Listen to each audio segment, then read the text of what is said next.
feel that right now you're living a meaningful life? Do you enjoy what you do? Are you happy going to the practice every day?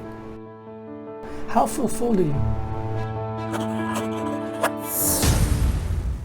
And one of the biggest needs which drive each and every one of us is the need for certainty, the need for stability, the need for security, right?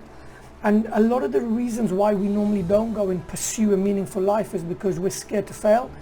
And it's the things around us which we latch onto, which we don't want to let go of. Okay, so we want that security. What we've realized over lockdown is there's no security anymore. The only security we have is in ourselves. That each and every time something comes to you and then you're going to have a chance to make a difference in your life, you'll hit the snooze button and say, do you know, I'll do it later, I'll do it later, I'll do it later. And then there'll come that time, right, when it's too late, and then you'll turn around and regret, and then it's too late to do anything about it. And that's a horrible place to be.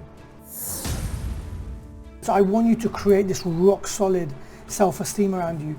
And the way you do that, the way you get resilience, number one, is to, a lot of us, for most people out there, self-esteem comes from when people say you've done good, when people say you're right, and when you've done well, right?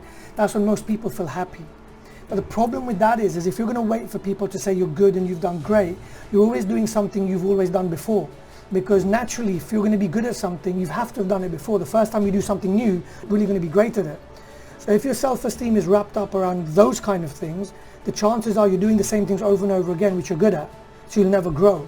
And the only anti-fragile thing we have, and anti-fragile means that the more you throw it, the harder it becomes, is when you say that I'm going to be a learner.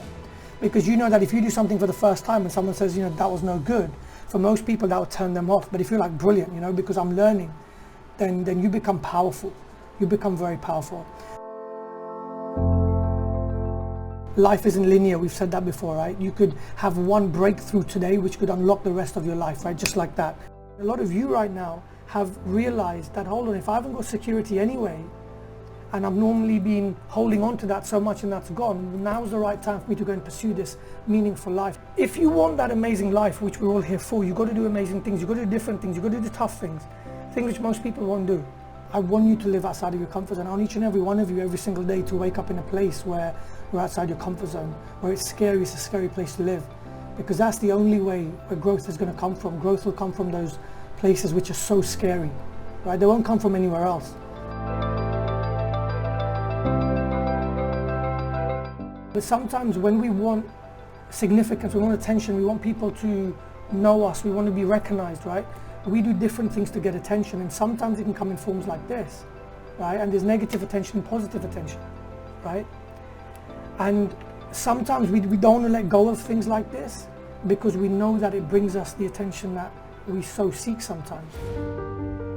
And you know, you start looking at life in a different way. You know, when you start looking at your problem as your worthy opponent, so for example, right, you know, say to your wife or your husband, right, and there's always that clash, right? So what I'd say is they're a worthy opponent. People have been sent into your life for two reasons, either as an example or a lesson, right?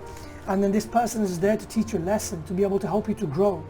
Find the lesson that person's teaching you and grow from it. You have to have self-awareness. I say the biggest two gifts you can have is number one, health, and number two, self-awareness. To understand what you like, what you don't like, and to say this is what I want to do. But never say this is what I want to do based on the fact that you're scared of the other thing because you don't think you can do it. But truly understand yourself. And if you've got some massive, huge goal, then that's fine, then let's find a way to get there. Everyone's here for their own thing. I always say that, you know, the pursuit of happiness in life, that's something which, if you're lucky enough, you can do it. But contentment is a moral obligation that we, each and every one of us, need to know that we're living our purpose.